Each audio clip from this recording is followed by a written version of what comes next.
Hello, what is up? This is JR and I'm bringing you a pm-9 ac130 video with my pm-9, the submachine gun, the gun of my dreams, the gun of your dreams, and the gun of Call of Duty's dreams, okay? Alright, let's get started bringing this commentary to you. So today, let me just go ahead and give you a little overview of what I'm going to talk about today. We are going to talk about some tips and tricks. We're going to talk about the pm-9, and we're going to talk about my menstrual period. Oh wait, did I just say that? No, I'm sorry. I meant we're going to talk some more about Modern Warfare 3. Whoops. Sorry. No. Okay, so let's go ahead and get started. First of all, we're going to talk a little bit about this gun. So most of you are probably saying to yourselves, JR, no! This is the worst gun in a fucking game. And you're probably sitting there hovering your little mouse over that dislike button because I'm using this gun. If you're actually doing it, oh my god, I was just kidding. So hop off my nuts. Alright, so what my opinions about this gun is actually that this gun is a very nice gun and it's very underrated.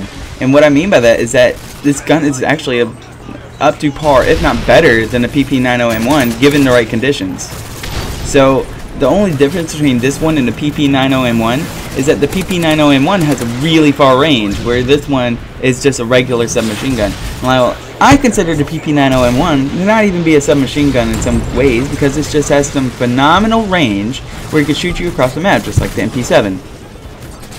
So, we're just going to talk about the attributes of this gun that puts it up to par with such an amazing gun, such as the PP90M1.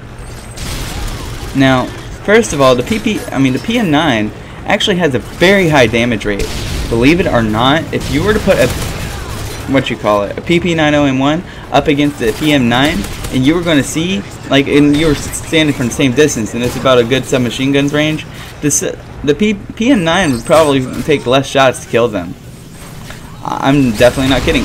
That is if you shot at exactly the same time, you know.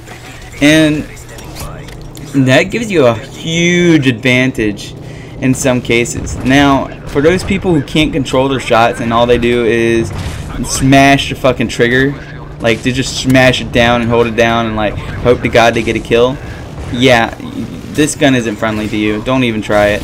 I'm sorry, but you gotta have aim to use this gun. This gun is all about control and moderation. That's all this gun is about.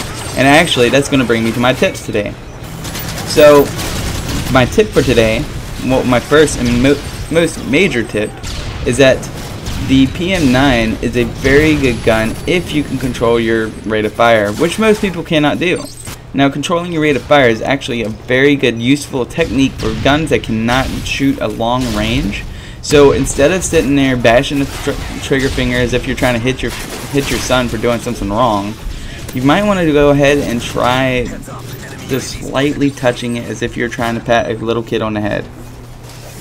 Alright? Stop trying to kill your controller, stop trying to break your trigger, and stop trying to flex your trigger finger. I know you probably think it looks sexy, but trust me, it'll look a lot sexier if you use it in moderation. You know, because if you see it's basically the difference between seeing a really, really hot girl with fine lines and everything like that, between seeing a girl that's all buff and shit because she really pressed those weights a little bit too hard, you know? Because, I mean, who likes a buff girl? I mean, I'm not that kind of person, but I know there's some people out there who like girls like that, but I'm not one of them.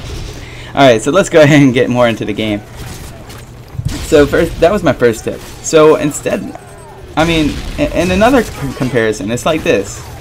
It's either you're going to be really tough with it, and like you're going to take like if you're trying to give a child, or like maybe your brother, a piece of candy. Well, no, if you give never mind. If you give some kind of child that you don't know and that's friendly a piece of candy, you don't want to take the piece of candy in your hand and slap them across the face with it and like, here you go. No, you want to take it and actually, you know, give it to them where they can take it, and it's, you know, very gentle and not hardly ever touching and stuff like that, you know? That's what you want to act as if you're doing with the trigger finger. You need to choose your shots carefully, and then when you do put in your shots, you want to try to get as many as you can in, so that this that you just watched doesn't happen to you. I mean, that part right there, that was okay. But, so, I mean, just take that tip to mind and make sure that you use it. Now, another thing I want to go ahead and talk about is your gameplay. If you are going for gameplays, like for example, if you are trying to get like an AC130 or Osprey gunner or Moab, and you know you're actually going for it, then you're actually less likely to get it because you're conscientious about it, and your playing style will change based on what you're trying to achieve. And believe it or not, trying to achieve higher kill streaks can put a lot of stress on your mind and your body. And I mean, it really is. I'm not trying to talk about physical stress. I'm talking about mental stress, because you're sitting there, you're like scared to move and everything like that, and that's just not a good way to play. And if you do get the Osprey gunner or the whatever not, trust me, you'll feel 70 times better if you get it in an actual gameplay without camping and, you know, feeling so bad about it and it just happening one day. So whenever you put on your kill streaks, I suggest that you actually put on your kill streaks in a way so that you just go get them and continue playing. So for example, whenever I'm sniping, I just put on the UAV Predator missile attack helicopter, and believe it or not, sometimes I actually get them. Like the first time I played with the Beretta 50 cal in ages, I got 3 attack helicopters in the same game. It was absolutely crazy. I was gonna put it up, but I don't think it's exactly my no, actually it is in my vault. My fault. It's like 10 minutes long, and yeah, it has some hard scoping in it. I don't know whether I want to put that up, but I mean, it has a lot of hard scoping in it. I'm not really much of a quick scoper anymore. Sorry, y'all. But that's just the truth. So anyways, that's my next tip, is that, what was I talking about? Shit. Forgot what I was talking about. Damn Tourette's. I mean, Alzheimer's. I mean, whatever you want to call it. Old timers. Whatever. Apparently I'm just forgetful. Oh, here's a good tip. Pick up the tags whenever you run by them, unlike my dumbass. Sometimes I'll run right by them and I don't even notice it was there. It's kind of funny. Anyways, so we've come up to the end of this video. Try to make sure that you follow the tips, and I can't remember the second tip for some odd reason. Just had a really odd blank out. But it's whatever. Hope that you've enjoyed the video, and if you did somehow enjoy the video just a little bit, you know, maybe even if I've just helped you just a tiny bit, you might want to hit that like button. It really helps me out. And make sure you leave a comment. It really makes me glad whenever I get to go on my channel and I get to see a comment.